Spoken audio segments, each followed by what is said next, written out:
Now, programming from the Illinois Channel, an independent, nonpartisan corporation formed to provide nonpartisan coverage of Illinois state government and other public affairs events taking place across Illinois.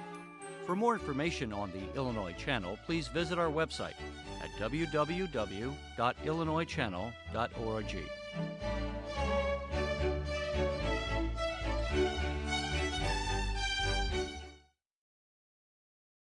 Just ahead, we talk to Rob Carr, the president and CEO of the Illinois Retail Merchants Association, and get his thoughts now that Cook County commissioners voted to repeal the sweetened beverages tax, a tax that Carr and his organization opposed. Then in 15 minutes, AFSCME Council 31 holds a press conference along with fellow AFSCME members from around the state who work in the Department of Corrections.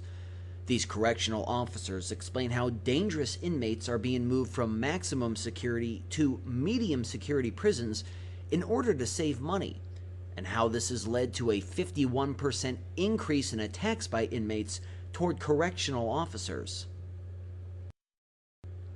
Following that, in 1 hour, Greg Bays, the president and CEO of the Illinois Manufacturers Association, is joined by Jay Timmons, the president and CEO of the National Manufacturers Association, as the two discuss policies that will help expand manufacturing throughout Illinois and America. And finally, in about 1 hour and 40 minutes, we visit the Staley Museum in Decatur and talk to Julie Staley, the president of the museum's board of directors, about how A.E. Staley built his corn and soybean processing empire, thus turning Decatur into one of the major agricultural hubs throughout America. That's all just ahead, after a brief word from one of our advisory council members.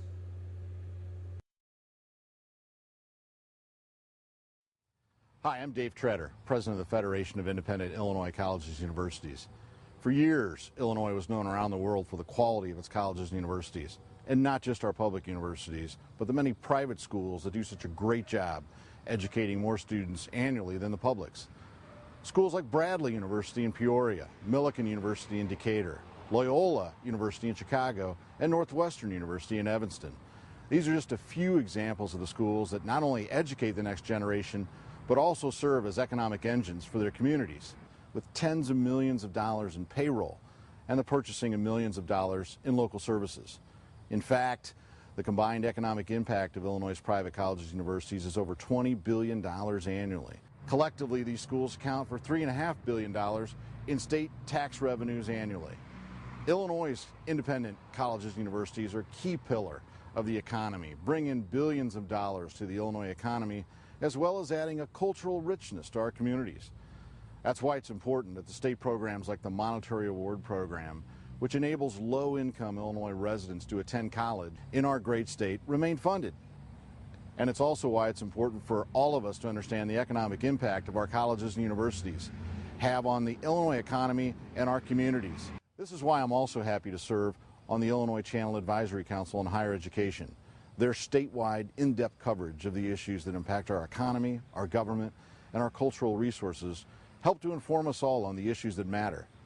I'm Dave Treader, president of the Federation of Independent Illinois Colleges and Universities, and proud to be a member of the Illinois Channel Advisory Council. Next, from Springfield, we talk to Rob Carr, the president and CEO of the Illinois Retail Merchants Association, and get his thoughts now that Cook County commissioners voted to repeal the sweetened beverages tax, a tax that Carr and his organization opposed. This runs about 10 minutes. Rob Carr, thanks for joining us again on the Illinois Channel. And the last time we spoke, you were telling us about the problems associated with what was called the sweetened beverage tax up in Cook County. And as we stand here doing this interview, just yesterday, Cook County commissioners voted to repeal that tax. So, number one, congratulations to you and your efforts. What, in your estimation, made this happen? Because a government taking a tax off is certainly in Illinois almost unheard of. Yeah. You know, you're right. It's really unheard of, and we can't find a single example where something like this has been repealed, at least at the Cook County level. So it's a frankly historic development. What made it happen? We could probably fill a lot of tape with what made it happen. I think it was a great combined effort by a number of entities, including ours, but I also, and retailers sharing their story, being willing to come forward. I really think it comes down, though, to consumers. Consumers in Cook County are outraged, and I think this is the match that kind of lit the fire to the kindling that was already there. They've been bombarded over the past 5 years with taxes, not all at the county level, but the city, county, and the state. And much as we talk about down here, right, businesses and consumers are the same. They pay it out of one pocket. They're not like government. So they feel that cumulative effect. And they had just had it with this. And they were enraged, and they stayed enraged throughout. And I think that's really what made the difference. Part of what I was thinking of as I was watching these events develop and with the anger and the angst is, as you had made the point, it was a overly complicated tax to try to apply, so it was driving businesses crazy. But from the consumer end, I think a lot of what you and I would talk about relative to the capital, you get involved in pensions or this tax or that tax that people can't get their head around. But they can understand having an extra tax on their soda, and it's kind of the thing they could latch onto, perhaps, that made them so angry. How was that anger of the populace, how did, let's say, the boiling of that pot affect the mood within the Cook County Commissioners, and what role did it have in the vote that eventually repealed this tax? I think it was really important. I mean, one of the groups that we were involved with, the Manufacturers Association, ran polls several times that reflected the anger. And, anytime you get 85 to 86% of consumers in an area expressing outrage, that takes notice. We had Democratic legislators who were passing petitions telling us, listen, consumers don't want to sign President Preckwinkle's petition, and all they want to talk about is the sweetened beverage tax. And they see that, and they also see the fact that, in many cases, they're paying a 50, 60, or even 70% effective tax rate on a product. That's just outrageous. And they see it on their receipt. They experience it in their pocketbook.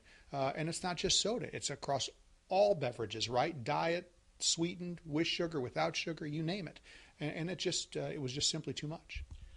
I think on one hand, people often feel that you can't fight City Hall, as the old saying goes, and that maybe their voices aren't heard and the government just does what it wants to do, which sadly is probably often true. But this is an example, I think, of democracy working, of the voices of the people being heard, as you just mentioned. Let me back up a bit for those who perhaps aren't as familiar with this issue. What did the sweetened beverage tax do?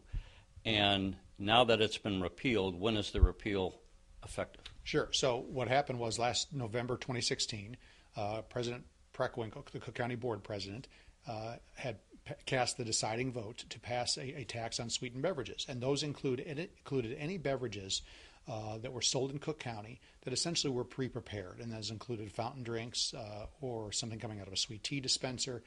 It exempted anything that was made, for example, at a restaurant, a handmade type thing. At a coffee shop, it was exempted.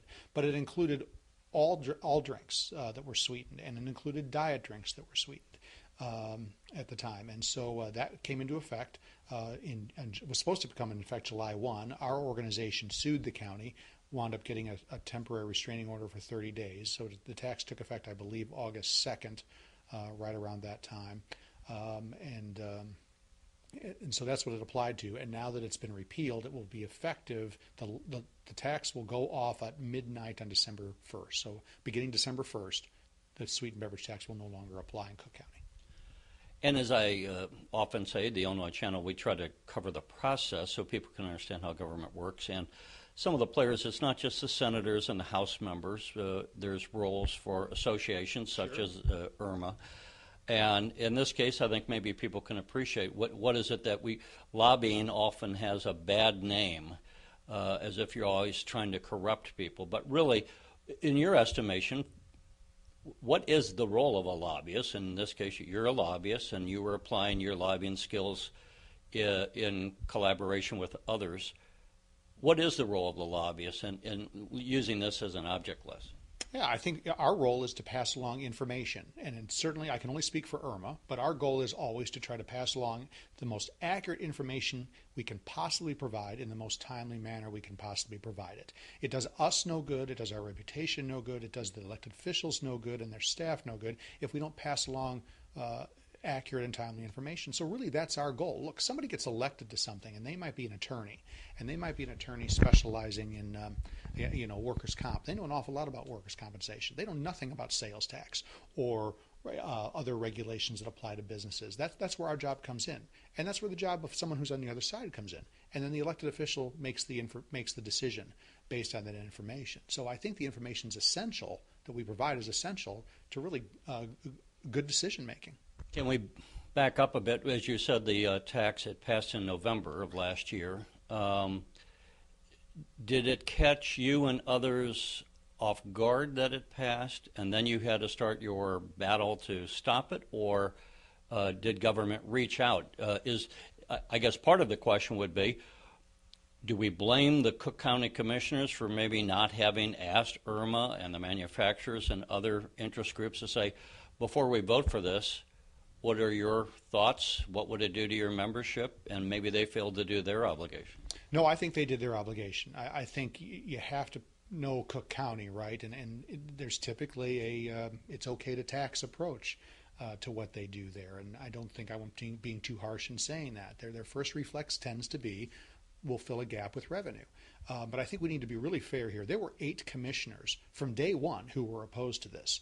And remember, President Preckwinkle cast the tie-breaking vote. That by itself almost never happens in Cook County. It forced her to own her proposal, number one. But I think it was clear that we were involved. Our opinions were solicited, as were others.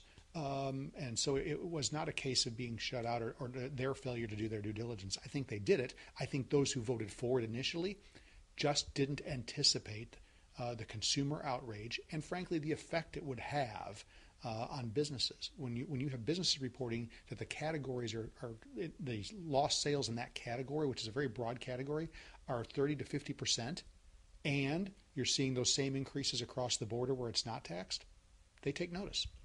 It's a good example, just because you pass a tax, and on paper, the way this works is you say, well, if we increase the tax, and I'll make up a number, by 10%, then we can see how many sales there were last year and we'll get 10% more. It doesn't really work that way in the real world because, as you just said, there is a dynamic response to that tax. So they may have been saying that, in fact, they were going to lose money because they raised this tax because people just weren't going to go along with it. They were fleeing Cook County. They just wouldn't buy the soda. Maybe they're asking a water out of protest. Right? Yeah, and I think that was clearly what the commissioners were seeing. There was no way they were going to make their revenue estimate because consumers weren't just not buying these sweetened beverages. They were not buying groceries in Cook County. So we had a grocer testify Tuesday before the Cook County Board expressing their experience. And their average cart size is $158. That's their average cart size. And remember, in Cook County, some of those are taxed high and low, so 10.25%. Their business was down 39% on their Cook County side, but was up 38% on the non-Cook County side. So Cook County wasn't just losing the taxes on the sweetened beverages, they were losing the taxes on the entire cart. So they were not only impacting their revenue estimates for the sweetened beverage tax, they were losing on sales tax as well. It was a double whammy that they can ill afford. And that's a good lesson, I think, that people ought to take in. When they have these proposals, anytime we hear a tax, they'll say it's going to raise so much money. In this case, I believe it was $200 million was projected, but tain't necessarily so, because people can change their behavior, and that's been seen throughout history that they will do that.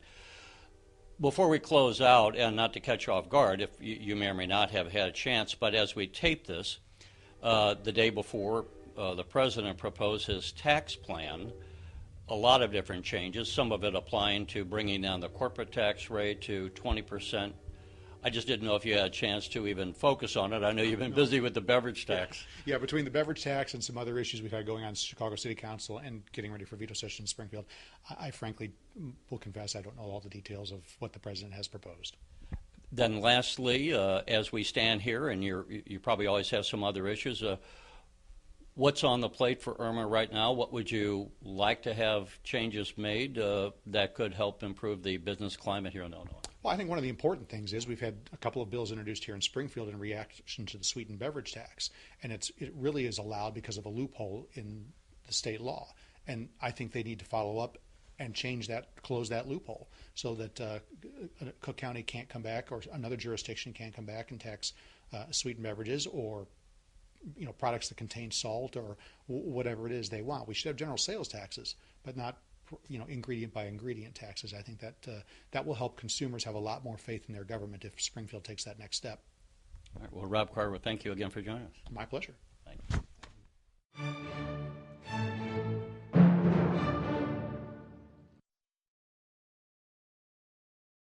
Next, from Springfield, AFSCME Council 31 holds a press conference along with fellow AFSCME members from around the state who work in the Department of Corrections. These correctional officers explain how dangerous inmates are being moved from maximum security to medium security prisons in order to save money, and how this has led to a 51% increase in attacks by inmates toward correctional officers. This runs about 40 minutes. Offending. Unfortunately, in recent years, education and treatment programs in Illinois adult and juvenile correctional facilities have been significantly cut back, especially in the adult prisons. At the same time, both cost-driven operational changes and legally imposed policy changes have combined to significantly increase outbreaks of violence, resulting in a growing number of assaults on correctional employees. Our union looked at the annual assaults on staff in calendar year 2015 and 2016 and compared them with projected annual assaults in 2017 based on the data available thus far this year. And what we found is that since 2015, there has been a 49% increase in assaults on employees in the Department of Juvenile Justice, and a 51% increase, in 2 years in assaults on correctional employees in the Department of Corrections. In both cases, those assaults increased even though the youth and inmate population is actually declining. In a correctional facility, in a correctional system, just as in our society, there have to be consequences for breaking the rules. Those consequences have to be proportionate to the infraction, and they have to be applied fairly and consistently. That is not happening in either the Department of Corrections or the Department of Juvenile Justice today. Instead, there is a growing unwillingness on the part of DOC and DJJ to issue and implement clear penalties for rule violations, even for violent assaults. Whatever the reason for these changes in policy, inarguably, they have reduced the tools corrections staff can use to maintain order. And it's very important to stress that DOC staffing patterns are based on the assumption of order. For example, there are often only 1 or 2 staff present when lines of inmates are moving. The Department of Juvenile Justice has undergone a similar laxity and consistent enforcement of its own rules. The Governor's Corrections Reform Committee urged DOC to classify inmates' security levels based on what they termed the offender's real threat, and not just on the type of crime originally committed. But we've heard from counseling staff, who are the ones supposedly making those determinations, that they are under pressure to have an ever greater number of inmates reclassified to an effectively lower level. And rather than a process which includes input from the frontline staff who are most familiar with the behavior of the inmates in question, those decisions are being made at a high managerial level. And the numbers of assaults, we believe, bears witness to the flaws in that process. Since new good time and sentencing policies were implemented in 2016, there has actually been a 5% reduction in the prison population.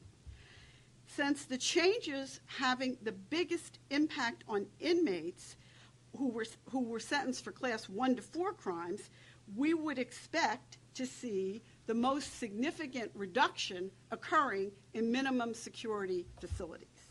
In fact, population in minimum facilities decreased only at about the same rate as the system as a whole. And in medium facilities, in fact, there was no reduction in population at all. But the population at maximum security facilities actually fell by 18% as murder and Class X offenders have been moved to medium and even minimum security prisons. Why, with all the changes going on now and in policies and procedures, would departmental management increase the risk to staff by increasing the population of inmates with more violent past in lower level facilities? Is it because, and we don't know the answer, but we're trying to imagine what it could be, is it because prisons with lower security classifications have lower staffing levels and cost less to operate, and that far too little attention is paid to the human cost of increasing violence against staff, the recurring pain, the family turmoil, the psychological trauma, and even the permanent disability that can occur when staff are subject to violent assaults.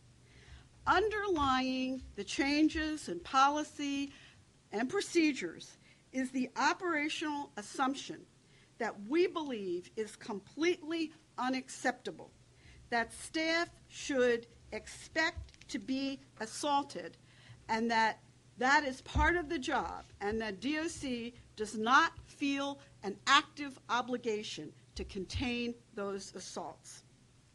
What I'd like to do now is call up 4 employees who have been either directly involved or directly witnessed assaults to describe them to you, and then after they speak, I'll outline some of the steps we believe could help to address this situation. And first I would like to call up Elena Lewis, who is a correctional officer at Pontiac Correctional Center, a maximum security facility. I'm sure most of you know where Pontiac is, and she's the recording secretary of our local union there, AFSCME Local 494.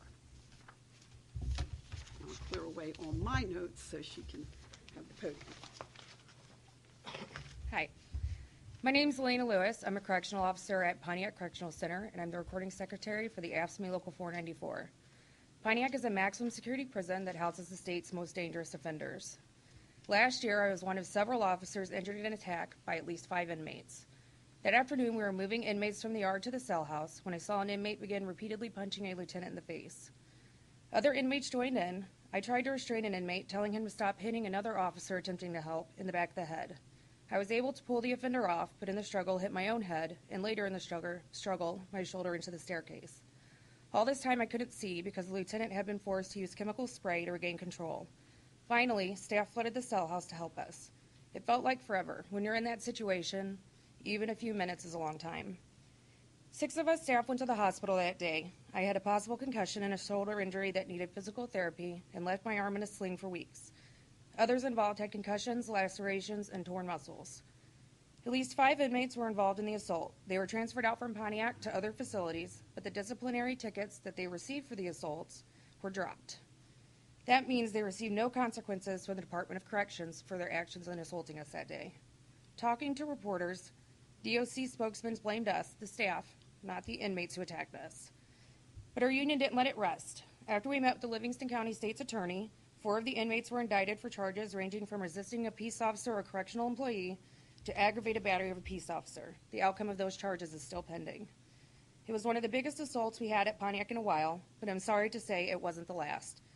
Since then, an officer was stabbed in the head, and just prior to our incident, another was assaulted, suffering a concussion, and has had to be off work for several months. As a union, we're sticking together and speaking out to make our jobs and facilities safer. But DOC has to have consequences for inmates who break the rules, especially when they assault staff. Thank you, Elena. Next, I'd like to call up Cody Dorns. Cody is a correctional officer at East Moline Correctional Center. He's the president of AFSCME Local 46 there. My name is Cody Dornis. I'm a correctional officer at East Moline Correctional Center and a president of AFSCME Local 46. East Moline is a minimum security facility with a single fence in the middle of a neighborhood. We have dorms made up of rooms which house up to 8 men, and those doors don't lock. 2 dorms are connected by a hallway to form what we call double dorms with well over 100 inmates. We're not equipped to handle more violent and dangerous inmates, but we're getting them reclassified from medium security facilities. In July, DOC changed their guidelines, so we started to receive murderers, sex offenders, and other Class X offenders. We also don't have enough staff. We've raised the need for more staff on all shifts many times. And DOC needs to deal with the influx of mentally ill inmates. I've worked at East Moline for 7 years, and I've seen the number of mentally ill inmates increase steadily every year. And we have no official mental health unit. Before, when you identified an offender with a severe mental illness, you could ship him off to Dixon's treatment unit. But now, more often than not, he stays. Excuse me. We have so many that an entire unit now houses just mentally ill inmates. Last month, the officer working a double dorm overnight alone with more than 100 inmates was attacked from behind. She was struck in the head repeatedly with a rock. He was a Class X offender sentenced to 20 years for aggravated vehicular hijacking with a weapon. The officer pushed the man down button, but the call wasn't exactly heard. The only lieutenant on shift that night heard unusual radio traffic and took off to check it out. Luckily, he was in the same building. He found her bleeding out on the floor. She needed 6 staples in her head, and she's still off work recovering from her injuries. To make our facility safer, we need more staff. This officer shouldn't have been alone. We need radios that work, a problem that we raised to management the months leading up to the assault. We need DOC to stop classifying dangerous inmates and assign them to less secure facilities. And we need the appropriate treatment and placement of mentally ill inmates, including holding them accountable for their actions. We cannot say that just because an inmate has some form of mental illness that there will be no consequences for his violent behavior. Pronounce your last name for me. Dornis. Dornis. Dornes. And when the time is right, I'd like to have him address the radio issue. Yeah, we're going to have ample time for questions for everyone. Next, I'd like to call up Linda Magrum. Linda is a juvenile justice specialist at the Illinois Youth Center, Harrisburg, and a trustee of AFSCME Local 779. Hello. I'm Linda Mangrum, a juvenile justice specialist at IYC Harrisburg. I was assaulted in March and was off work for 4 months, and I'm still seeing doctors. But I think it's more important to talk about a sexual assault that happened on an AFSCME member not even a month ago. It demonstrates one of the biggest problems we face in trying to do our jobs safely. A small percentage of youth cause trouble and are not being held accountable for their actions. A 19-year-old with a history of sexual misconduct was supposed to be on my unit, but he was in A building because he was acting up. On A building, he and another youth were allowed to sleep in a recreational room. They had urinated all over the room, rubbed feces everywhere. The next morning, an officer tried to get them to clean up the mess.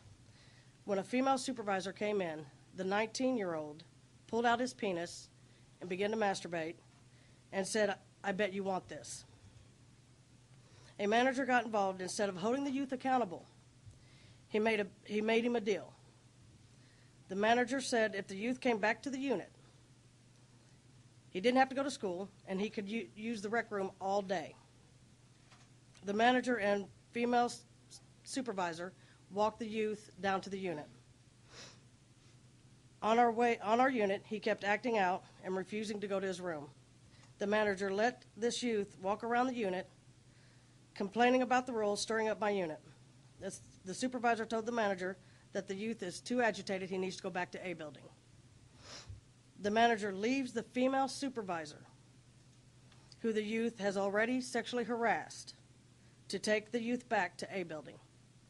The manager stays on my unit.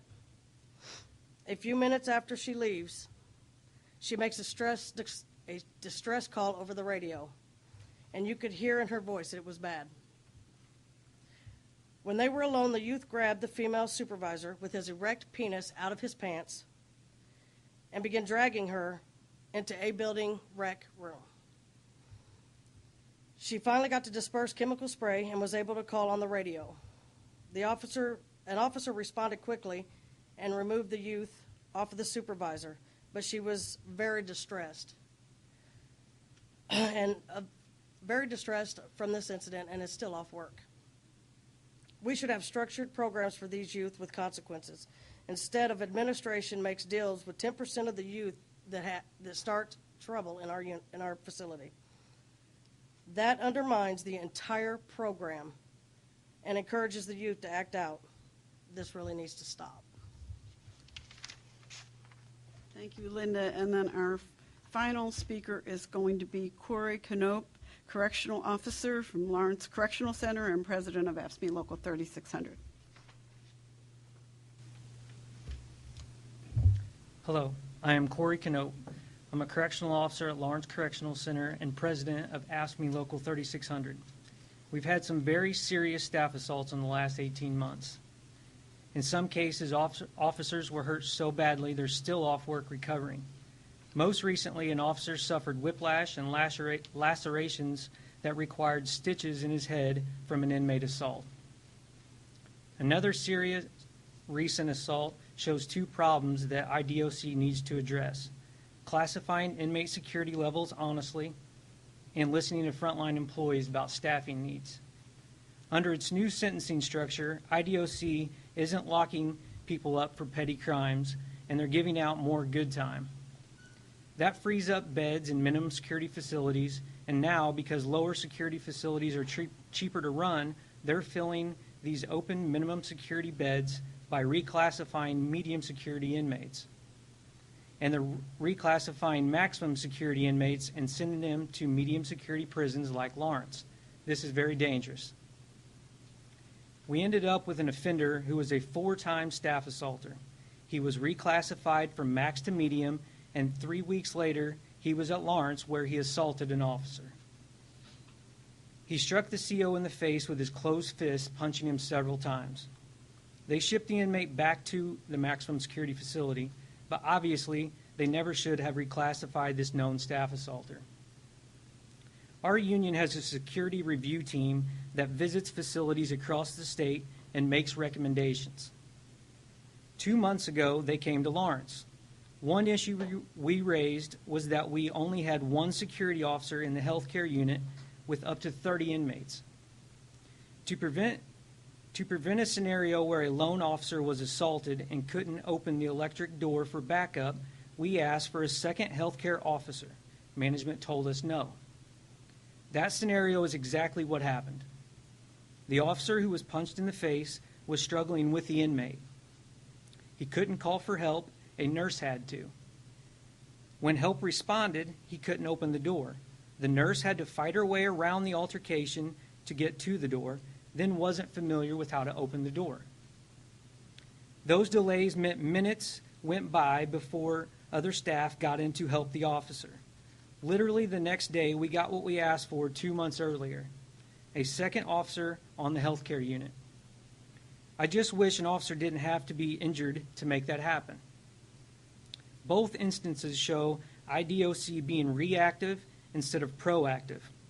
We're tired of waiting for our members to be hurt before they do something about it. Thank you. So we're here today because we want to say that these kind of assaults are preventable. They can be prevented. Obviously, working in a correctional facility entails a certain amount of risk. and every one of the individuals here is keenly aware of that. But they should not be placed at unnecessary risk. And that, as you can see, I think in several of these situations, is exactly what's happening. So we'd like to talk about some things that we think are possible solutions. As you heard, virtually all of these are things that have been raised both at the facility level and at the statewide level, and we don't feel that the response has been appropriate to the scale of the problem. So first, increase staffing levels. Now that may not be true every single place, every single time, but there's no doubt that there are pressure points in this system where staffing is completely inadequate. You heard about the situation at East Moline Correctional Center where one officer was effectively alone with over 100, am I remembering correctly, over 100 inmates.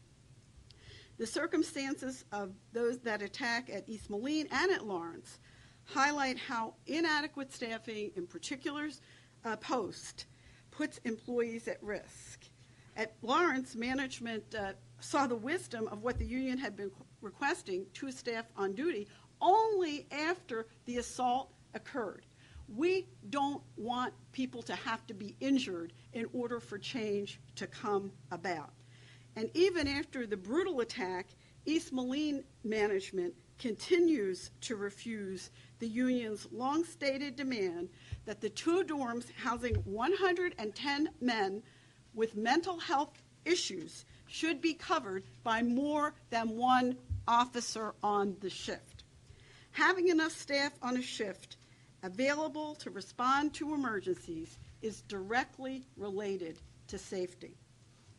Second, we talked today about the reclassification process. It's a very subterranean, I'll say almost mysterious process. Even people who work in the facilities often have no idea how these determinations are being made. Cody can tell you people just show up, right? Just all of a sudden, someone who is with a very, very serious criminal record is showing up in a minimum security facility. So we want a halt to what we believe are budget-driven reclassifications. With all the changes going on in DOC, and there's some of them, as we indicated, we know are court-driven, legally driven, but with all of that, now is not the time for the kind of wholesale reclassification of inmates, sending them to lower security facilities that are not equipped to handle them. Why was Lawrence, a medium security facility, asked to house a maximum security offender with a history of staff assault? And any reclassification that does occur should be based on consultation with the staff on the front lines who work most closely with the inmates. Right now, staff have absolutely no input into the decisions with regard to reclassification. Those are being made by people at the top who don't observe the inmates' behavior day in and day out. And there should not be a quota on reclassifications. Counselors are being told you must reclassify X number of people. We don't think that's an appropriate way to operate. Third, there have to be consequences for breaking rules. You heard what Elena described about the situation at Pontiac, where you had 5 inmates whom a state's attorney has now deemed merit some form of criminal charges, and the department would not impose any form of sanction on them. And we are seeing this increasingly throughout the department. Certainly, there are a lot of rules that are being broken that we don't think should be broken, that we think inmates should be held accountable for. But, Linda talked about just feces, urine, those kind of things that we think should be considered rule breaking and people should be held accountable for. But when it comes to assaults on staff, it is outrageous that there is no accountability when inmates are involved in violent attacks on staff. What is the message that is being sent in those circumstances? Even if an inmate is moved to another facility, and that frequently does happen after an assault, they'll be moved to another facility. But of course, in our view, that is just transferring the problem. And in many cases, the inmate doesn't find that a particularly burdensome consequence of their actions. So we think it is extremely important that there be consequences when there are assaults on staff, and that is not happening now.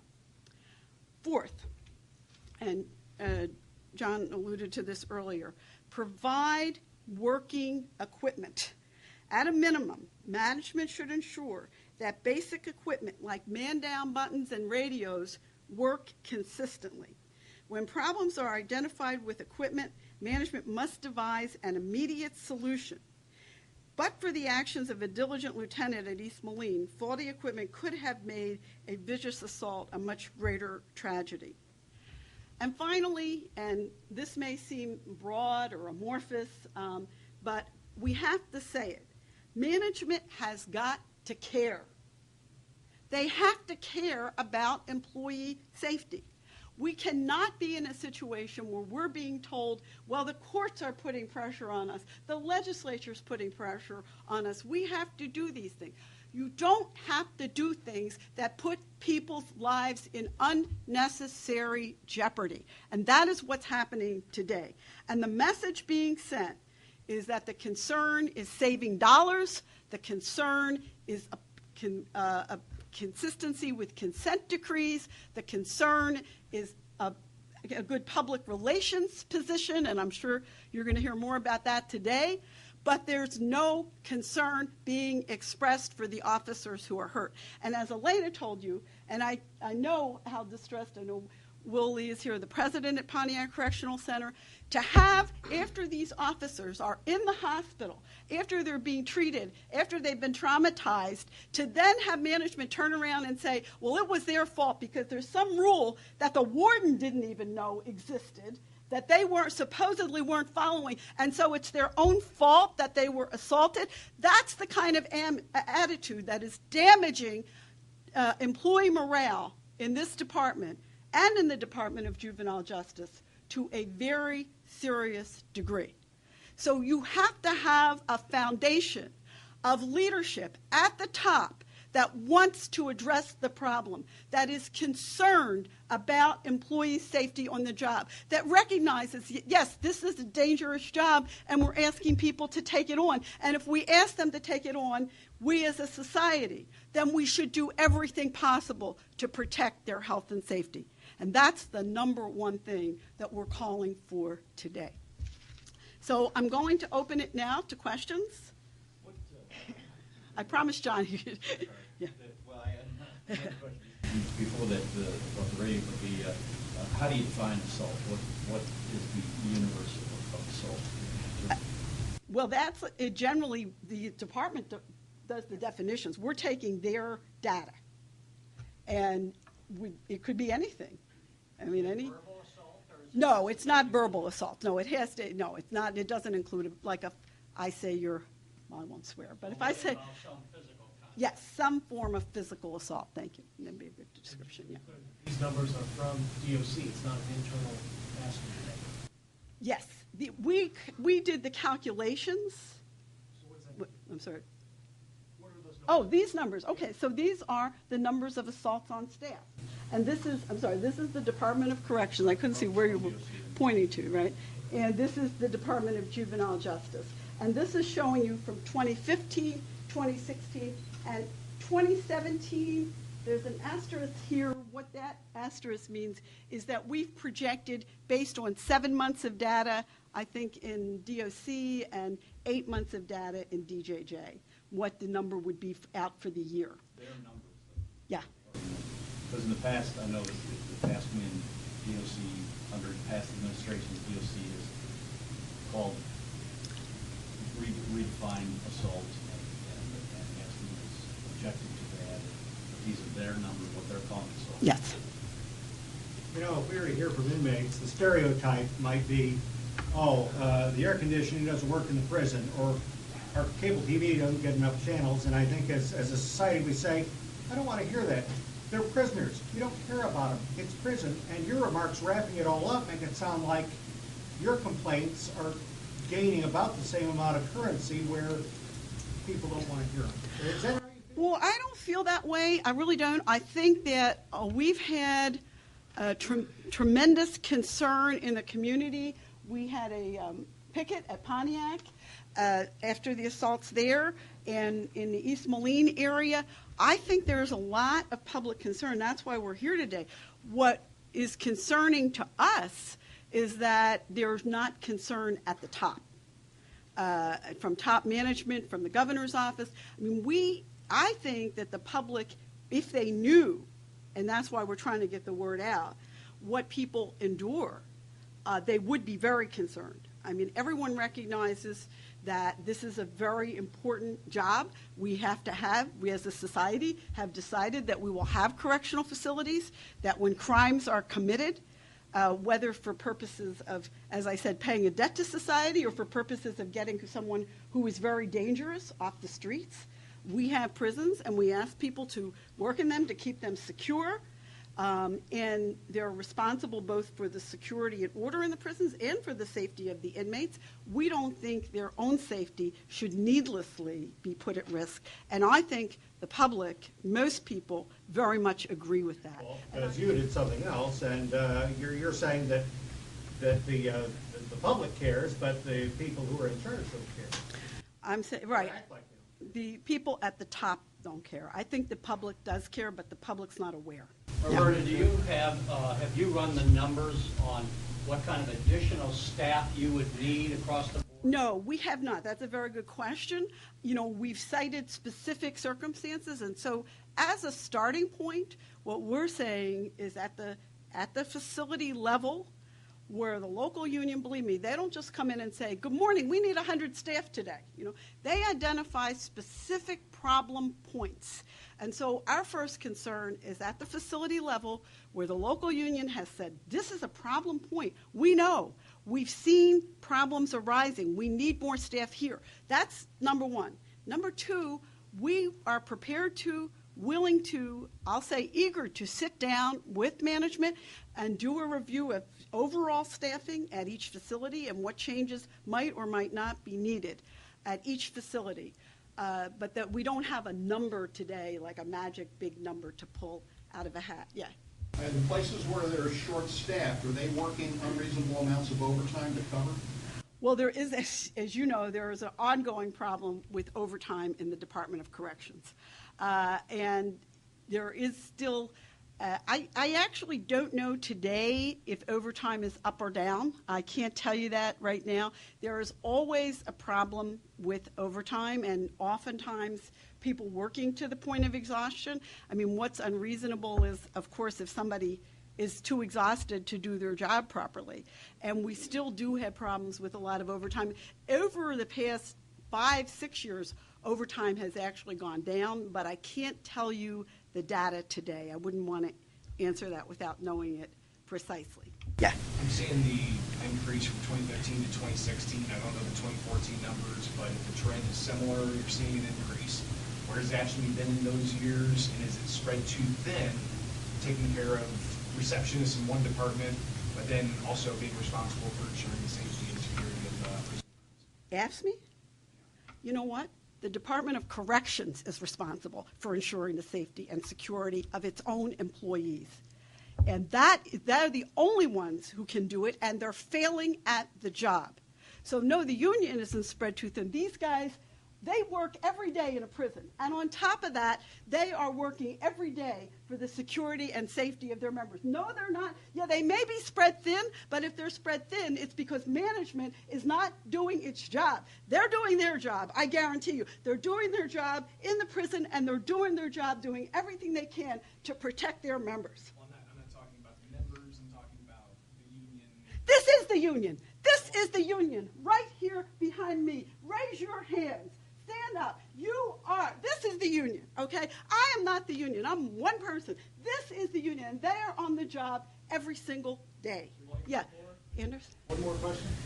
I wanted to ask, Cody Dornis mentioned that there were some guidelines changed in July. Is Is there a document that he was referring to? Can I point to something? Is this like, you're saying that the guidelines are mysterious?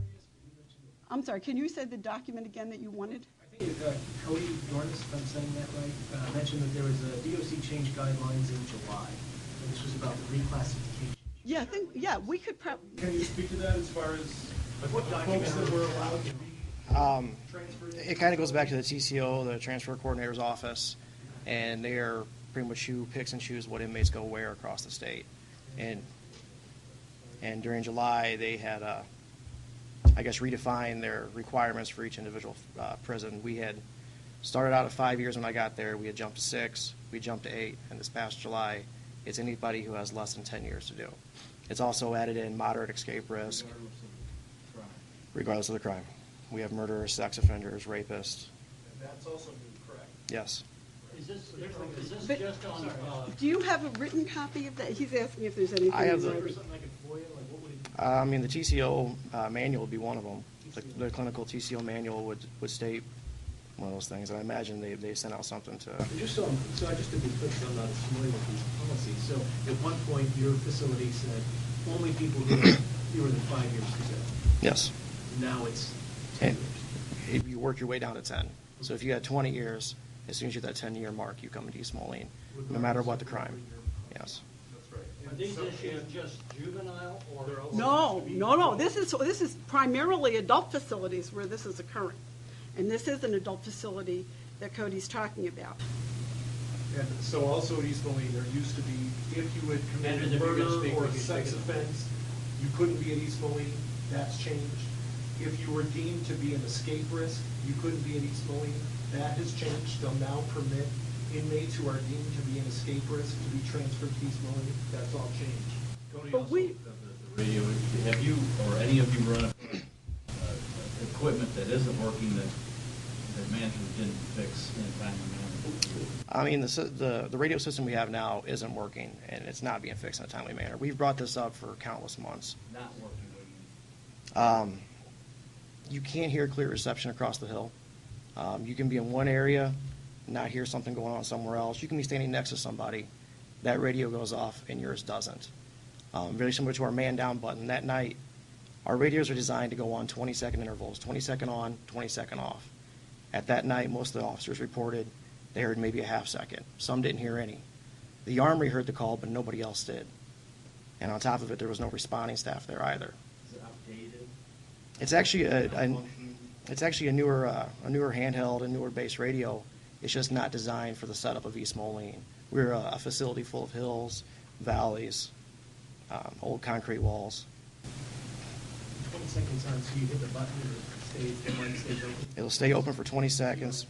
Yeah, so you can scream out for help, say where you're at and whatnot. Do you know if that policy change is legislatively dictated, or is that something that the city doesn't? I think kind of like what we said, it's kind of a budgetary issue.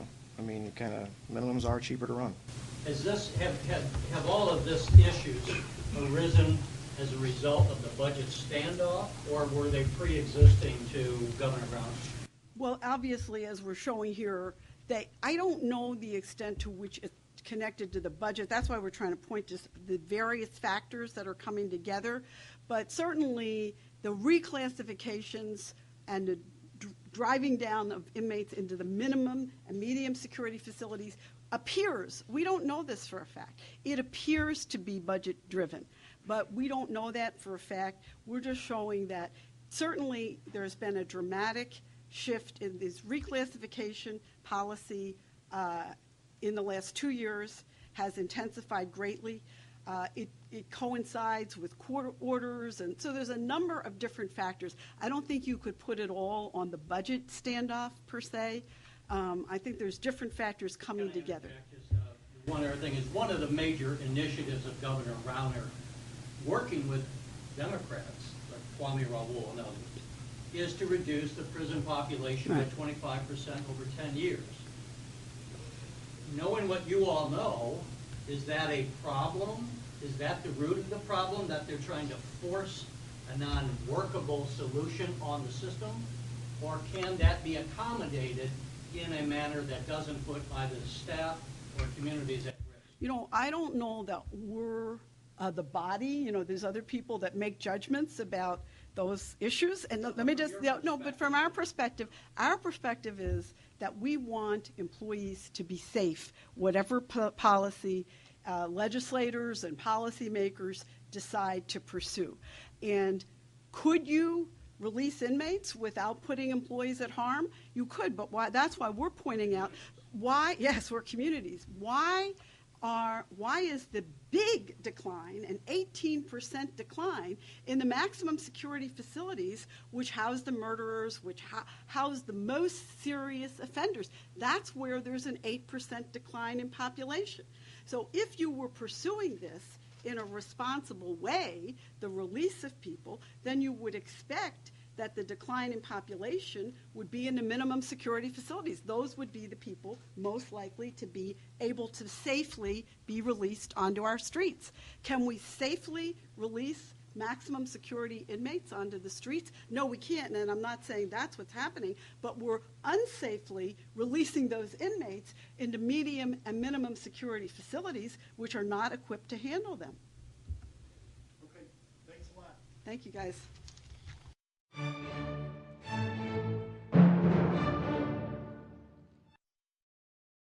Next, from Chicago, Greg Bays, the president and CEO of the Illinois Manufacturers Association, is joined by Jay Timmons, the president and CEO of the National Manufacturers Association, as the two discuss policies that will help expand manufacturing throughout Illinois and America. This runs about 45 minutes. One, thank you to the City Club for having us, and Jay and I asked if we could come and speak to this group. And as I told Jay, this is always a forum that is, I guess I'll use the term insiders, because you folks do know what's going on. You're folks who understand the public policy issues of the day, and influencers in many ways in your own community. And so it's an important group, Jay, to talk with. It's also a group that don't try to BS, so I don't want him to give the, although I've got 3 or 4 board members here, and he's always kind enough to say that I'm one of the best trade association presidents ever. I said, don't say that to this group, because they'll see right through that. I always say you're the best. Oh, the best, that's right, that's right. And so anyway, Jay is an outstanding leader of the manufacturers in this country. You see him quite often on CNBC, the other business networks.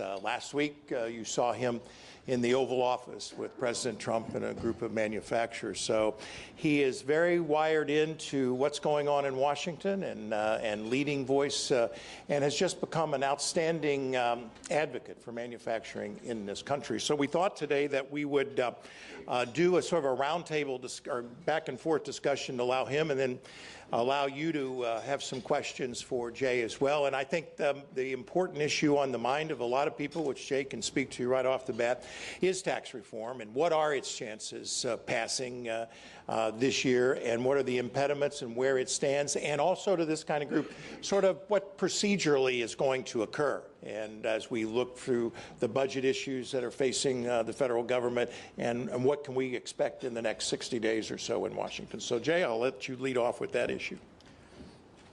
I'm always happy to have this discussion, but when you invited me, you said you were inviting me to a baseball game tonight.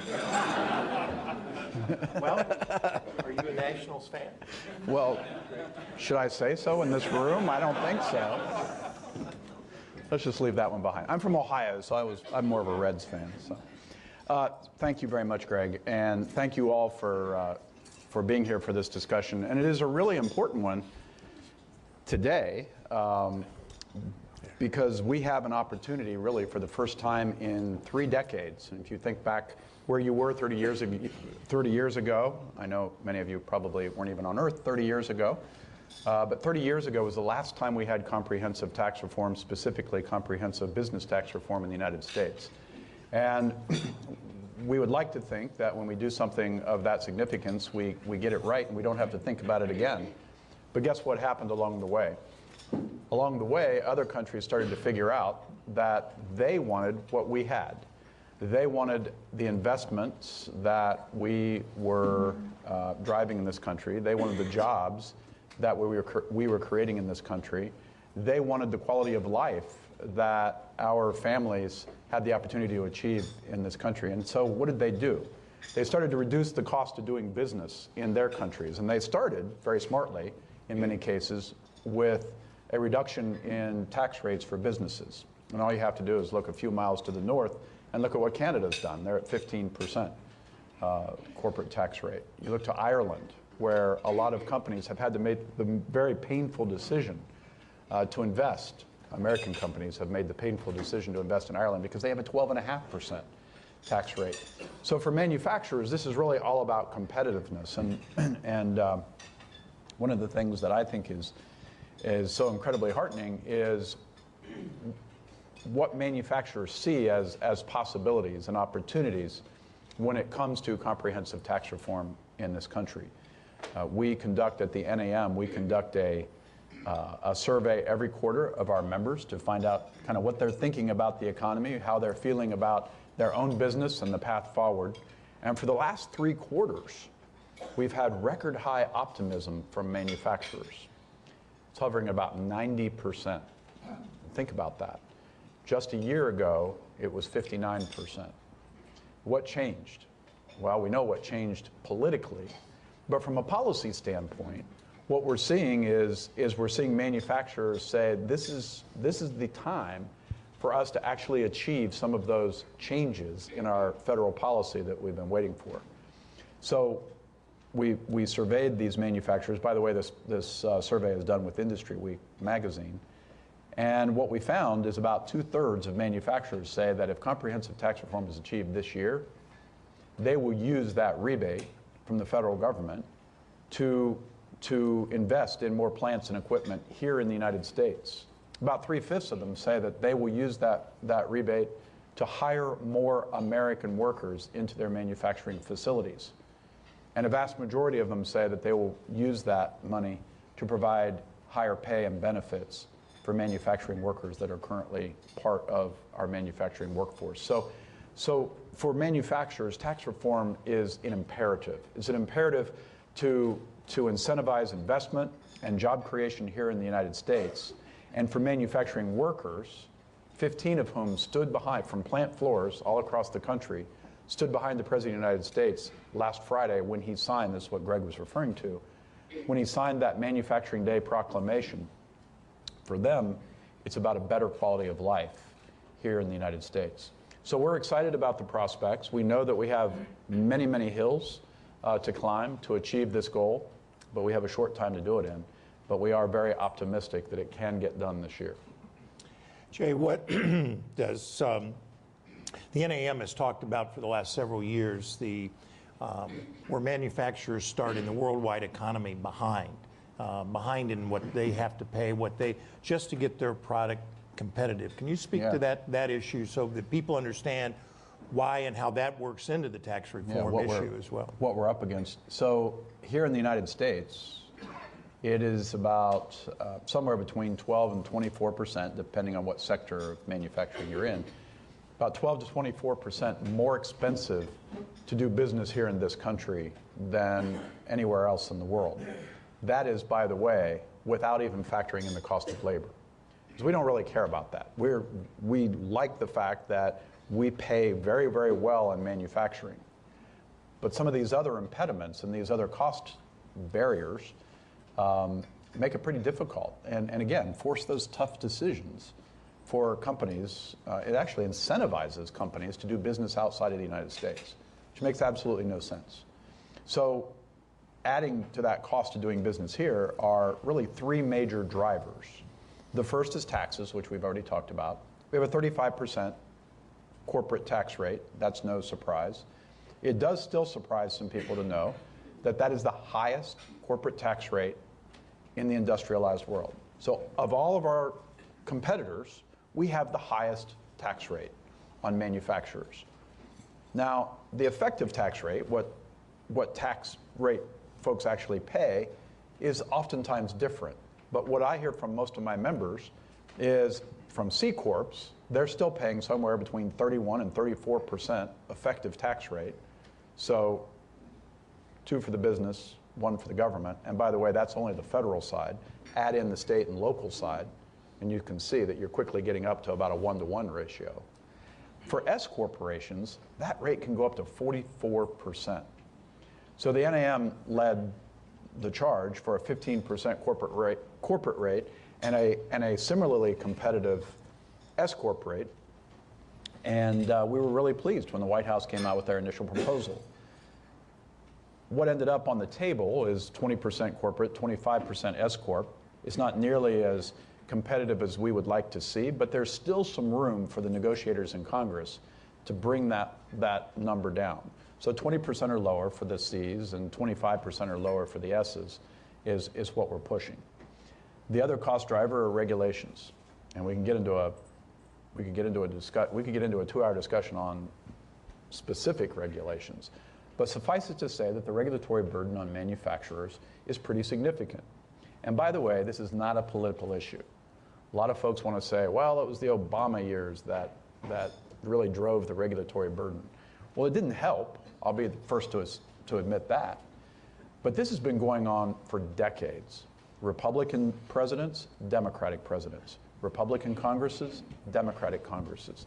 And the result, as of December 31st, 2016, is 200, and by the way, this is an actual number, 297,696 regulations that specifically impact manufacturers in America.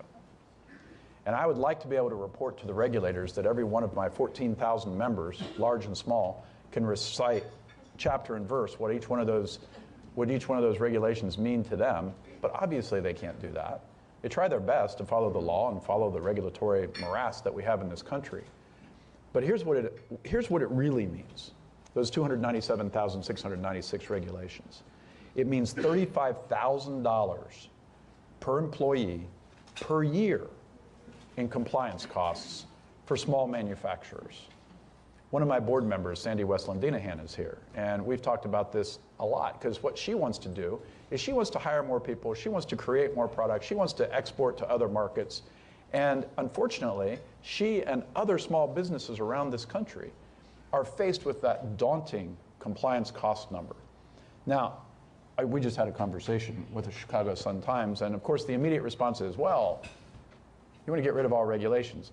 Absolutely not. Who in their right mind would say we don't need regulations in a free market economy? You've got to have regulations because you need to promote clean air and water and healthy and safe workplaces. But there's got to be a balance. And $35,000 per employee per year seems to be a little bit unbalanced, especially when that money could go into more investments into your facility and hiring more workers and raising base rate of pay. The third issue then is infrastructure, which we can get to in a little bit, but that's another cost driver. The cost of a failing and crumbling infrastructure system in this country is a competitive disadvantage as well. Off script just for a second, though, and mentioning Sandy over here, and also at the same table is Mike Castle, who's with Boeing Company. And these are two companies that are the example of the issue, one of our favorite issues to talk about, Export-Import Bank, and in being able to get it reauthorized, and people want to say it, that it's, quote, the Bank of Boeing, but that terminology that is used.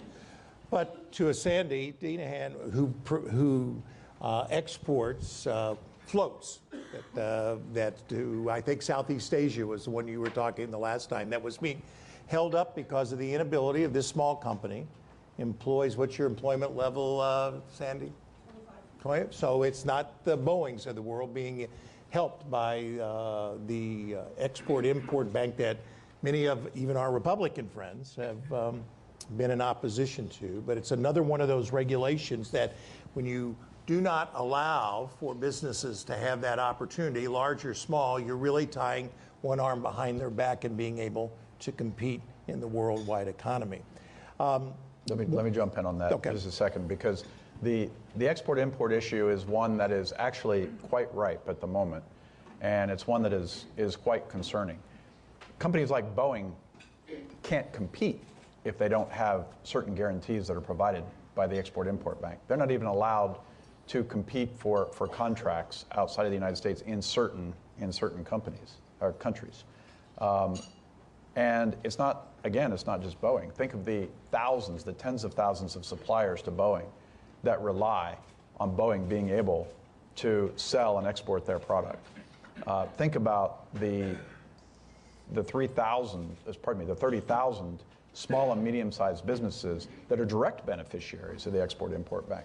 So what Greg was alluding to has become a very weird partisan battle in Washington, and one that frankly needs to be rectified fairly soon. So President Obama wanted to reauthorize the bank. The Republicans in Congress decided that was somehow a Democratic homage. So they started to reject it. And finally this year, President Trump said, well, I like the bank. And so 4 out of the 5 governors on that he's nominated to the bank are great and should be approved. There's one guy in particular that's a real problem.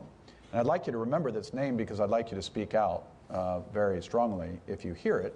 His name is Scott Garrett. He's a former congressman, actually the only Republican incumbent to lose his election for Congress last year, which was quite a feat.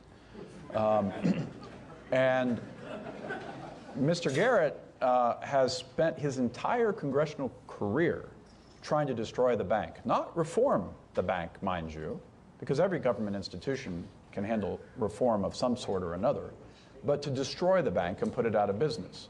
This wouldn't be such a problem if a majority of the 5 governors made the decisions of the bank. But unfortunately, the chairman has the sole authority for determining what deals the bank will take up. So we're working very hard to defeat Mr. Garrett. And I'd urge you to do the same if you think American jobs are important, because there are a lot of American jobs that are dependent on a fully functioning export-import bank. Real quick answer to this question, your guess percentage of success for tax reform this year? Look, I'm an optimist from Ohio. We always have a positive outlook. But I believe in my heart that members of Congress understand that tax reform is an absolute imperative right now. We can't continue to compete. If you're saying we shouldn't have comprehensive tax reform, if this is a yes or no answer, and you say no, then you are defending the current system that is incentivizing jobs to being taken out of our country. You're defending a system that is keeping the manufacturing worker down in this country. It is an indefensible system. We've got to make this change, and now's about the only time to do it. Now is the only time to do it. There's going to be challenges to get this done. You're very, very aware of that, Greg. And sometimes we forget that we have to have conversations on a very positive way with those folks who should be on our side on this issue. But ultimately, I think both Republicans and Democrats believe that this is something that should get done. Ultimately, it may be a partisan-only vote, because that, sadly, is the way that Washington is working right now. But my hope is that there'll be some bipartisan support for this as well. 2 more quick issues, if we can. Tom Cross, chairman of the Board of Higher Education here in Illinois, has his students here from Aurora University with us today. Thanks, Tom, for doing that. Welcome, young folks, being here today. And let me just say one thing about that. When we're talking about creating more jobs in this country, when we're talking about tax reform and regulatory reform, creating new jobs in the United States, those are your jobs. Those are the jobs that you're going to compete for. Those are the jobs that we want to hire you for. But we can't get there unless our federal policy is aligned correctly. Well, describe on a whole the size and the scope of this issue. Just in Illinois, 600,000 manufacturing workers. We estimate 30,000 to 35,000 retiring a year. The baby boomer generation as it moves through the pipeline. The vacancies, and you can speak to the numbers nationwide that we have in manufacturing facilities, because we can't fill those jobs. and what's the NAM and a national policy that we should be looking toward and changes there? Yeah, so we have a great partnership with IMA and other state manufacturing associations on this very issue. Our Manufacturing Institute, which is our foundation at the NAM, focuses almost solely on the workforce issue. And what is that issue? It's a worldwide issue, by the way, but it's certainly one that is prevalent here in the United States. We have 350,000 manufacturing jobs in this country that can't be filled. 350,000. And by the way, that was true even in the height of the Great Recession. We could not find people with the skills to fill those jobs. And that's kind of a two-prong issue. One is that that work in manufacturing is changing. I'm so proud of my grandfather, who stood in line for 6 months during the Great Depression to get a job in manufacturing at the Mead Paper Mill in Chillicothe, Ohio. And, you know, he was finally just picked from the plant manager there because they were tired of seeing him every day, you know. So they said, come on, get started. And he was there for 40 years. And my grandfather's work didn't really change all that much. Greg has seen in my office, I have this big 6 foot by 4 foot photo, it's on aluminum, of my grandfather's paper press. Still working today. 80 years later, my grandfather's been retired since 1971. He passed away shortly after. But how that press operates is completely different today than it was when he and his colleagues were using their hands to make this thing operate. Today, it's all technology driven. And that's actually a bad example, because modern manufacturing today is nothing like my grandfather's day. Modern manufacturing is all about technology.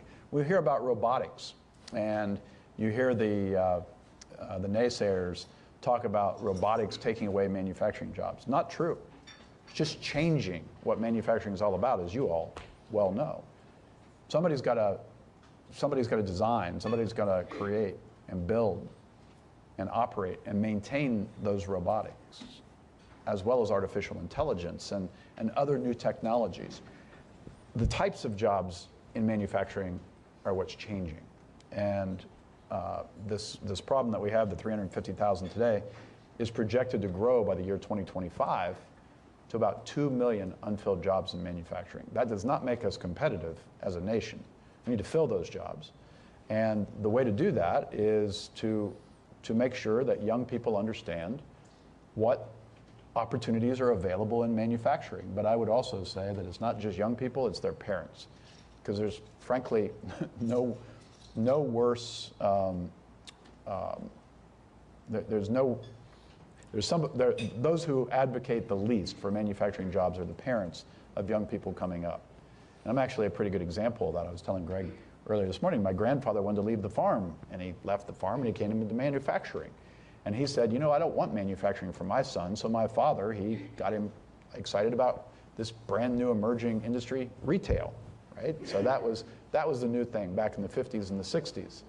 And then my dad said, oh, we want something better for you. We want you to be a lawyer. Well, God forbid that would happen, you know? So thankfully that did not happen. Worse, I got into politics. But today it's full circle. Folks are starting to realize that manufacturing jobs are really the cool jobs of the future. And a lot of parents are starting to realize, wow, a lot of these jobs don't take a 4-year degree and $200,000 in college debt. They realize that a lot of these jobs are available right out of high school, or perhaps with a couple years of technical training. Some certainly require 4-year degrees or advanced degrees. But oftentimes, the jobs that we need to fill are those jobs that just require a couple of years of technical training. We're working with a lot of community colleges. I had the opportunity with you during our State of Manufacturing tour in 2016 to visit Harper College and Palatine High School, where we've got some great technical training programs, and I actually talk about those wherever I go in the country, because I think those are best-in-class examples of what can happen in a community when the communities and manufacturers work together to create a curriculum that will help inspire and train young people for careers in manufacturing.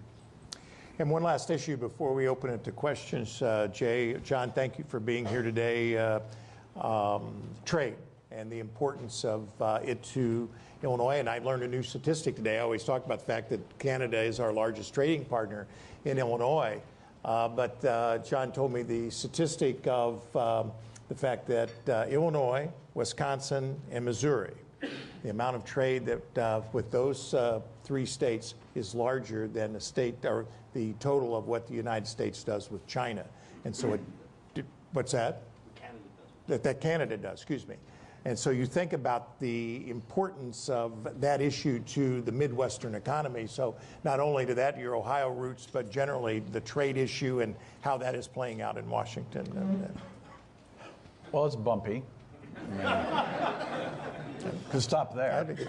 But look, we have a president who wants to get the best deal possible for the United States worker. And I don't think there's anybody that's going to disagree with that.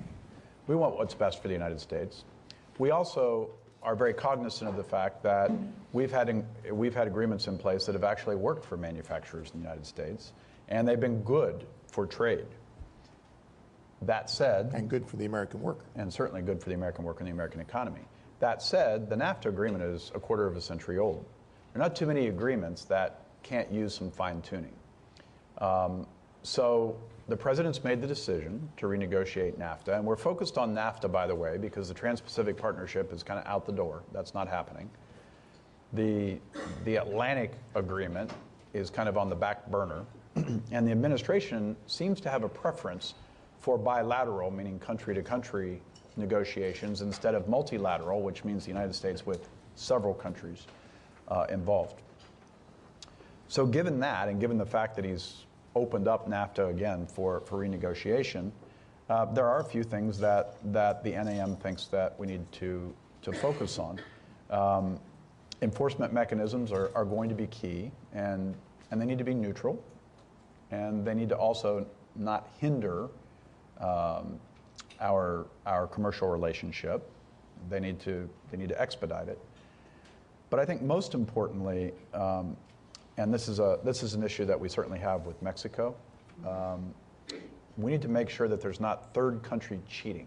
So having a country like China, for instance, subsidizing major products that are brought into the NAFTA zone and then undercutting our own products here. That's a tough one, and that's one that has, I think, exacerbated some of the sentiment throughout our manufacturing workforce that there's an imbalance in the agreement. And it was one that was not contemplated 25 years ago.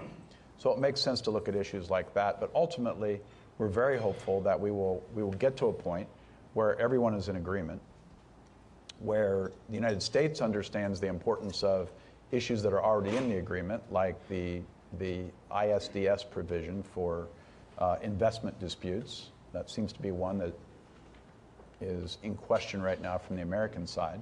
It is one that we feel very strongly about, and we believe that it helps reinforce and enforce the rule of law, and there's nothing more important when it comes to contracts or trade agreements. Frank? Thank you. Now we'll get to some questions. If you have them, fill them. Tax reform proposals seem to help companies but hurt individual rates. Can you do one without the other, without hurting the other? Yeah, I don't think that is the, I don't think that's actually correct. And I'm very aware that there was a Brookings Institution study that came out 24 hours after the framework was set. In fact, I had a microphone thrust in my face within 5 minutes of that report being issued. And it was highly critical of the legislative proposal and made the point that this was going to hurt individuals. At the same time, it benefited companies. And my response then was the same as my response now. They're simply hyperventilating. And the reason they're hyperventilating is because there is no legislative proposal. Nothing's been written. And that's what's so amazing about how Washington, works, and the media and how they work. It's almost as if there is a reluctance to assume positive intent. I happen to think that tax reform is good for everyone, not only because you're going to reduce rates for business and make them more competitive, but because the overall goal, and everything I have heard from the negotiators who put the plan out, was the goal is to reduce the overall tax burden for the middle and lower income taxpayers. Upper income may not fare so well, but they're not exactly a sympathetic class, and that, that probably factored into the negotiations. But the bottom line is no proposal has been set. The Senate, the House Ways and Means, the Senate Finance Committee, they're all starting to just talk about, what are the goals legislatively that they want to achieve. Our goals for the business sector, 15% corporate tax rate, similarly competitive rate for S corporations, meaning individual taxpayers who have businesses, a territorial system so that companies are not paying taxes twice or being encouraged to park their money offshore, incentives for investment and incentives for research and development. And that is pretty much the framework that was offered by the negotiators, except the rates were higher than we had proposed or we had encouraged. But to this point, there's no legislative language, so there's really nothing to quote-unquote score at this juncture. Okay, Peter Landau, can you comment on the progress of the Manufacturing Technology Center being built in Chicago and the impact you think it will have? Greg, this is probably more for you. Yeah. Well, I think we're going to go to M-Hub this afternoon over at and talk with some of the folks over there. I think that this is all part of the reinvention of what is occurring in this city and in the state and in manufacturing across the country, to look at marrying technology and its opportunities and for the kind of bright young people that are getting into manufacturing. I mean, it is just astonishing when you go to some of these trade shows and see what is occurring and what the opportunities are going to be changing the face of manufacturing facilities in the years to come. So while I can't comment directly on what is occurring there, it is one of the positive developments, and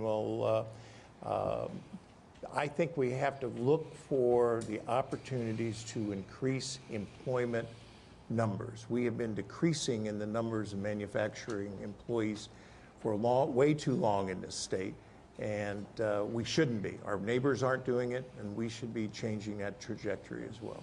Okay. I will say this about technology and manufacturing. You call it a marriage. It's almost a shotgun marriage. I mean, you've got to, in order to succeed today, manufacturers have to infuse technology, they have to infuse robotics, and that is the way they become competitive. We were in Germany together, Greg and I, was it last year? Mm-hmm. It's a lot longer. And you saw Industry 4.0 is what they call it. We call it the Internet of Things.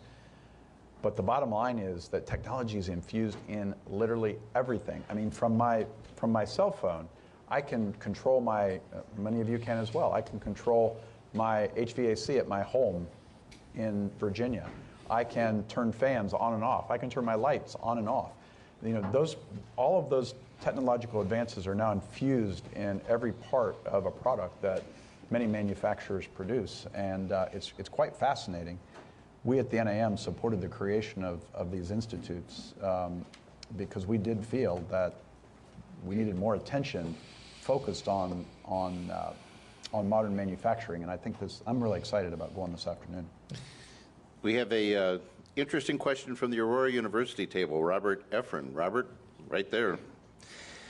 How does the future of manufacturing look in Illinois considering the state's budget and fiscal concerns? Maybe I could go the whole lunch without having to. And you asked the question. Pretty awesome. You know, I was here a year ago. Some of you might have been here, heard me lament about the current situation we face in the state. It has not gotten better. In fact, it could be argued that it has gotten worse.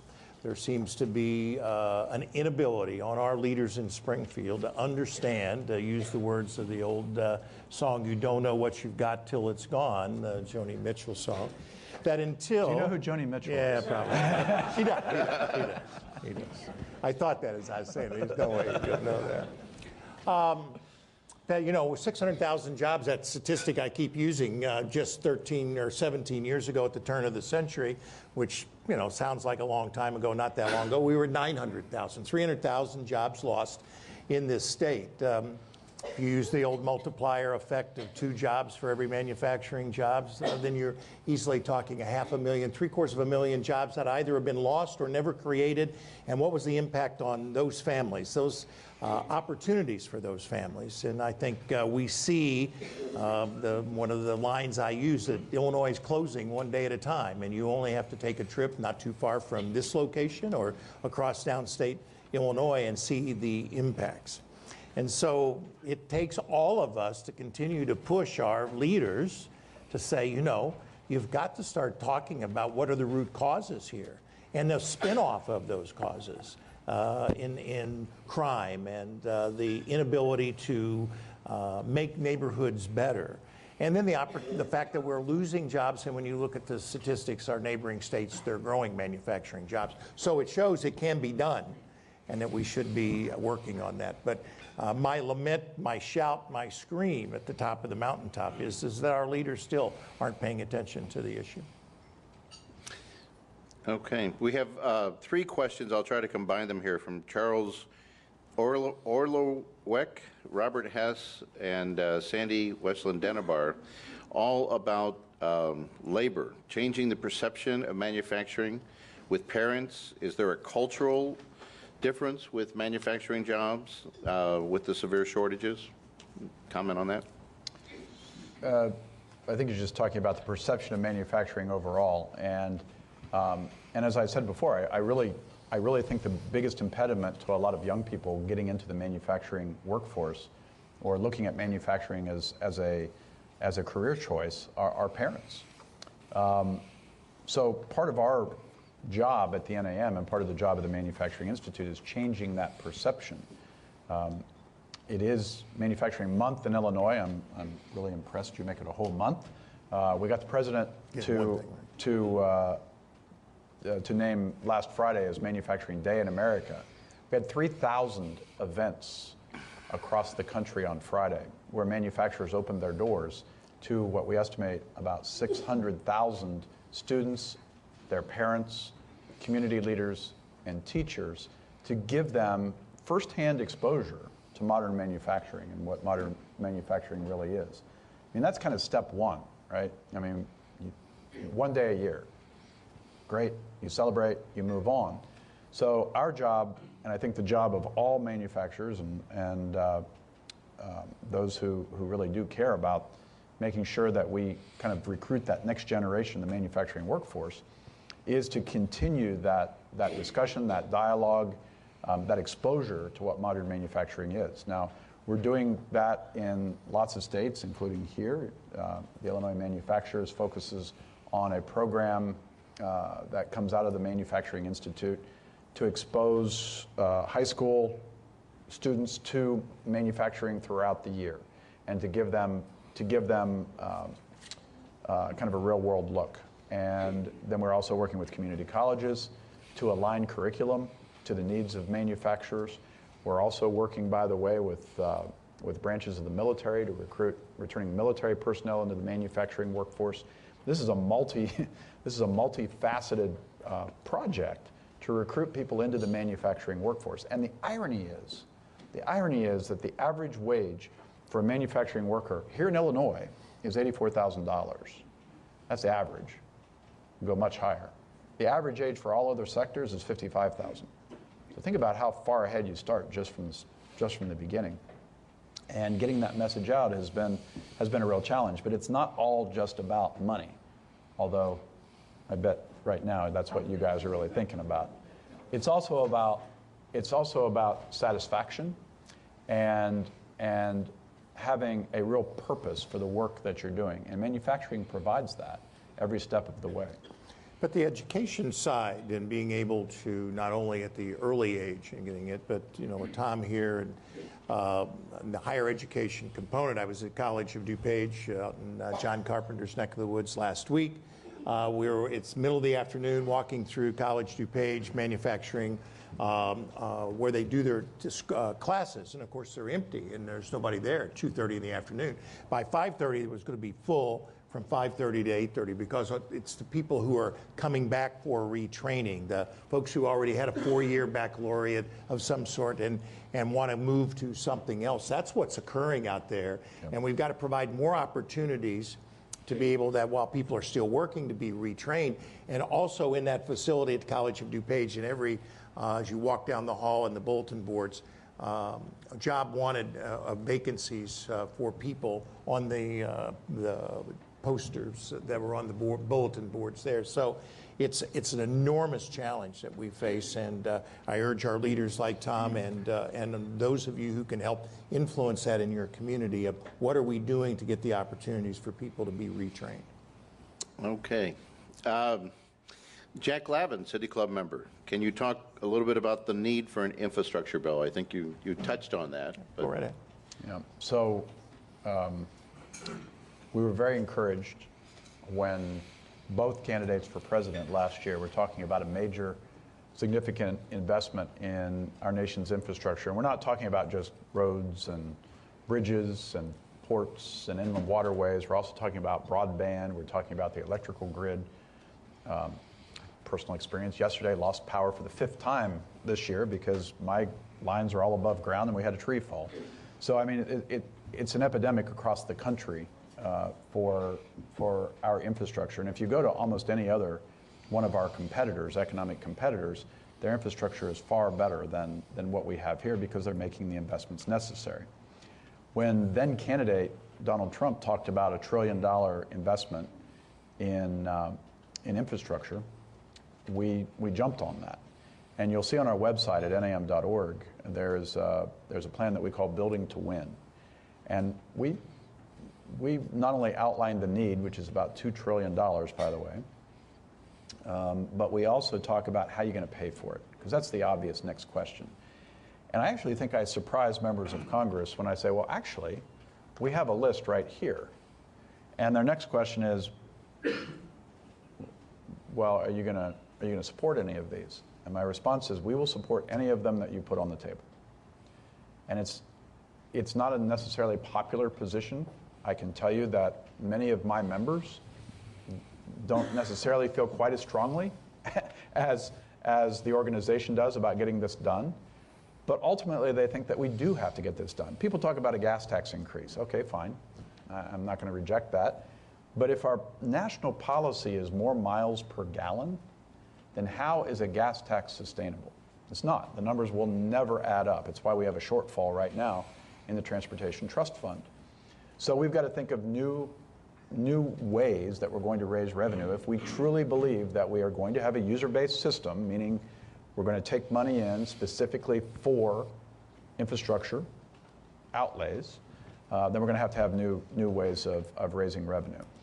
The cost to manufacturers is significant. The time delays for getting our product to market, our product to port, the lost time for our workforce in traffic congestion and bad infrastructure, roads, bridges, tunnels, that matters to quality of life for all of our people in this country, and manufacturing families care deeply about it as well. So this is something we're very focused on. I will say that the administration took our plan, Building to Win, not the administration, the campaign took our plan. They put it on their website. They really pushed it out, which we appreciated. When the president took office, they used that as a basis for their discussions and actually promoted it quite a bit. Their final plan is really still being developed. Where it's headed, I'm not thrilled about, because some of the folks internally are coming up with their own plan, which I don't think is what the president wants. The president wants to figure out a way to spend $1 trillion from the federal government on infrastructure throughout the entire United States over a 10-year period.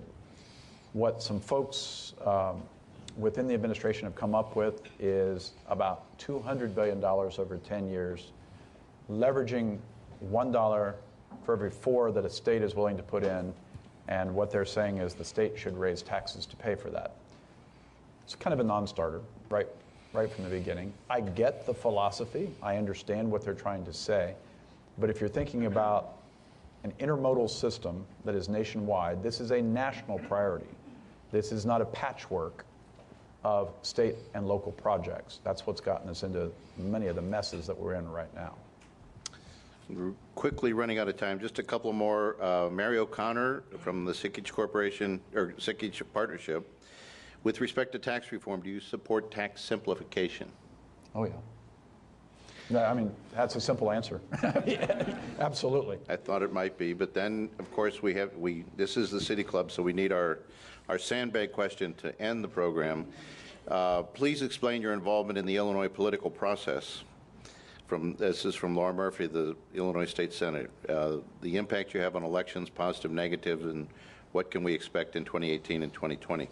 I'm going to let Greg end with this, except to say you can either thank me or blame me for the presidency of Barack Obama, because as you noted, or as was noted earlier, I ran the Republican Senatorial Committee in the 2004 cycle, and you might recall that was the year that Barack Obama succeeded in becoming a United States Senator. So I was not successful in Illinois, and my record, I think, ended up paving the way for Barack Obama to become president. Are you telling us that you recruited Alan Keyes? No, but if you ask me after this, I can tell you who did. And it wasn't me. I'll end it with a sandbag answer to the question. If I could have just run a better campaign in 1990 and beaten Pat Quinn, think about where the world might have gone. I'd like to ask everybody to join me in thanking Jay Timmons, Greg Bay.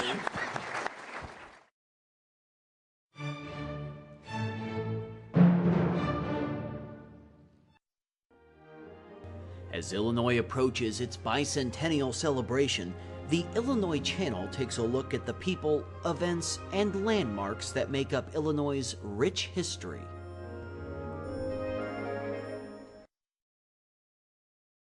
Next, we visit the Staley Museum in Decatur and talk to Julie Staley, the president of the museum's board of directors, about how A.E. Staley built his corn and soybean processing empire, thus turning Decatur into one of the major agricultural hubs throughout America. This runs about 15 minutes. Well, this is the Staley, known as the Staley Mansion, but now it's the Staley Museum. It was renovated by a family several years ago and brought to its original state, and we decided as a family that it would be a wonderful place to have a museum, so we decided to purchase it and created the Staley Museum. And this is where we have artifacts and memorabilia about A.E. Staley, who started the Staley Manufacturing Company, which is now known as Tate & Lyle. And what you'll find here when you come to the museum are artifacts and memorabilia and pieces of the life of A.E. Staley as a person. A lot of people knew A.E. Staley when he was at the company, when he was running the Staley Manufacturing Company, but a lot of people may not know who he was as a person, who he was as a family man. And this is a way that people can get to know him a little bit better and get to know the family. For instance, a lot of people may not know that his wife Emma was really a very renowned woman on her own. She was a poet, she was a writer, she worked a lot with organizations around the community, was very community minded, was a family person. They had 5 children, so she was always concerned about her home and her family. And so someone had to, take care of all that while A.E. Staley was out running the company. So this is a place that people can get to know the family, get to know A.E. Staley as a person, and get to know the legacy of the family and the people who have had some notoriety and people who have had some things happening in the community that they've lived in here in Decatur. And we also have a wonderful amount of items from the company itself. So we've been really fortunate that Tate & Lyle has partnered with us to allow us to bring in some of these items, and they've loaned us many items to have here in the museum. And they actually have their own display about their company and the history of Tate & Lyle and the history of agribusiness.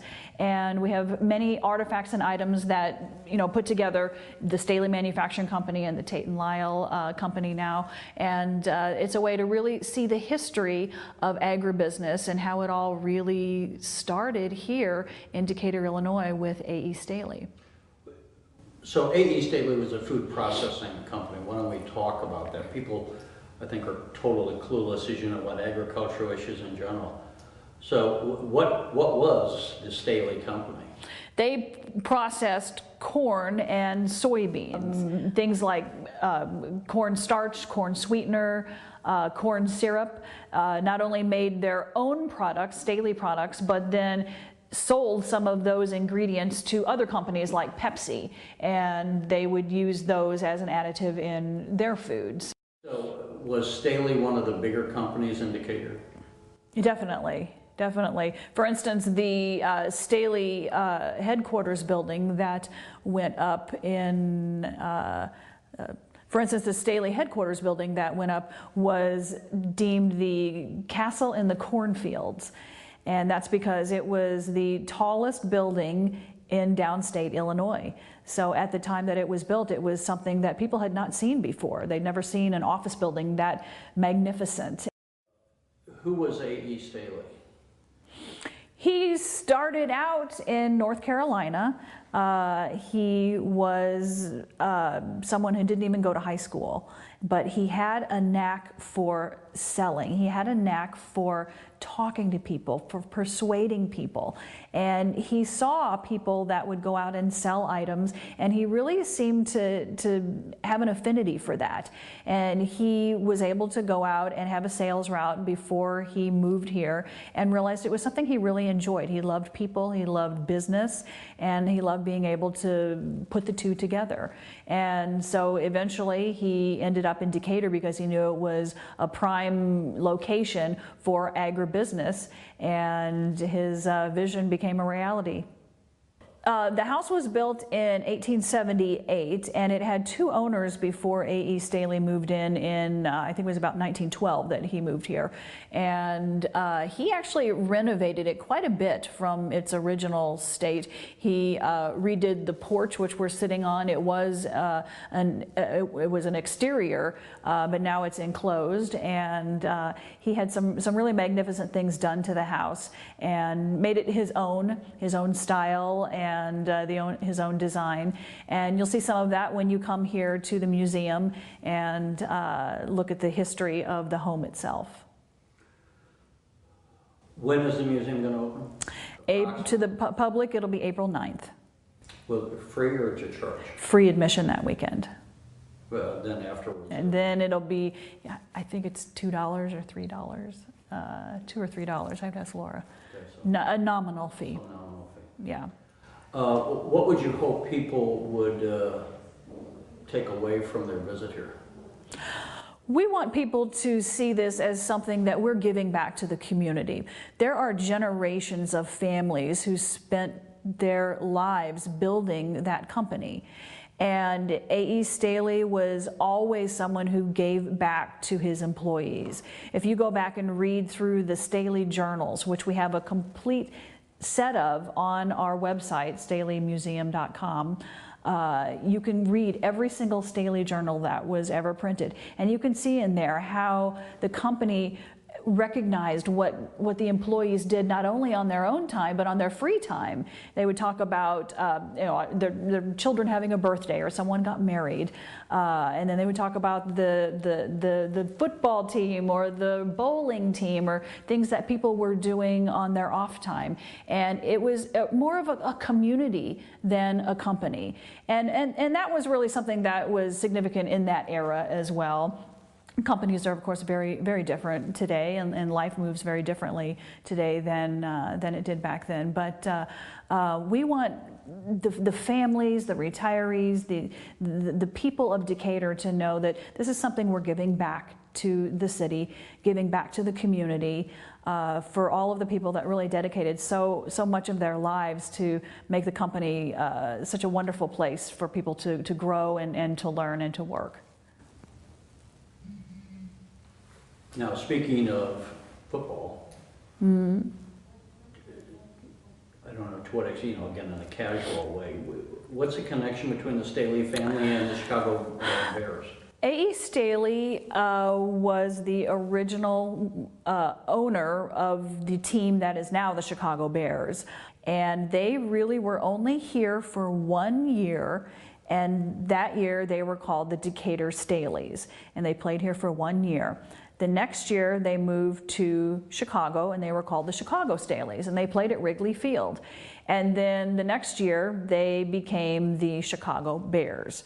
So A.E. Staley did not have any more connection with them other than George Hallis, who was the head coach and then the owner of the team. He was the one who was taking everything on. But A.E. Staley owned the team, of course, while they were the Decator Staleys, and they were here in Decatur. And then he gave the team to George Hallis, and he moved them up to Chicago. A.E. Staley knew that the team was taking on an identity of its own, so to speak. It started out as just, like a bowling league would, or like, maybe a company. They had a company basketball team. They had a company baseball team. They had a company softball team. They had a company football team, and this seemed to just take a life of its own. And he saw that, it needed to have a lot of growth. And even though it might have been something that was lucrative, he really needed to still focus on his agribusiness. He really needed to make sure that he was focusing on that. And he knew it was something that the football team was something he was going to need to hand off to someone else. And so he gave it to George Hallis to take care of. And Hallis did take very good care of it from the years on out. Okay. So A.E. Staley lived in this house. Was he the only person, or did his son? His family, his wife and his children lived here. Mm-hmm. They had 5 children, and they all lived here. And they had this house. A.E. Staley died in 1940, and his wife kept the house until, I believe it was 1950 or 51, when she eventually donated it to an organization here in Decatur. They had another home in Florida, and that's where she was spending more and more of her time. So she was not here really very much especially after he had passed away. And the house was then donated to an organization here and had several owners and ventures throughout the decades, many more than we could probably even count since we took over. And at one point it was like cut up into an apartment place? Yeah, at one point this was really an apartment building, and there were several apartments here. There were many people that were living here for a few years. So we have many stories of people who had a lot of memories here. And who owns it now? The Staley Museum is a not-for-profit. It's its own entity. So the purchase was made by the Staley Museum itself. So the house was purchased by the Staley Museum, and the Staley Museum owns it and is now a 501c3. What story would you tell when people come here visually? And what are some of the things that would be part of what people would see? It depends on people. Well, again, when people come in here, they're going to see pieces of A.E. Staley's life, things they might not have known before, what kind of a person he was, what were some of the things that he loved in life, some of the things that you never would have known if you worked with him at the company. And, everybody has many, the stories have been handed down through years and through generations about what kind of a man he was like and what he was like to work with. But knowing what he was like in private is really a whole other side of him, and getting to know the things that he loved. And you'll get to see those things here. We have a lot of stories and memorabilia and photographs. You'll get to meet his wife. You'll get to understand how she fit in with the home and with his life. You'll get to see some of the legacy of what they've done in the community and how the family has gone on through the years to carry that out. You'll get to see the connection we have with the Mueller Museum, which is a sister museum of ours. You'll get to see the history of agribusiness and the history of the soybean and how it was introduced with A.E. Staley's help. And you'll get to see how Tate & Lyle's been involved in that story and has carried that on throughout the years. And, little pieces of history are in here, world history, things many people might not realize. For instance, A.E. Staley's son, A.E. Staley Jr., his name, he went by Gus. A.E. Staley went by Gene, and A.E. Jr. went by Gus, and he took over the company after a while. A.E. Staley Jr. was appointed by President Truman to head up the Marshall Plan in Norway. So this would have been the economic recovery plan that took place after World War II.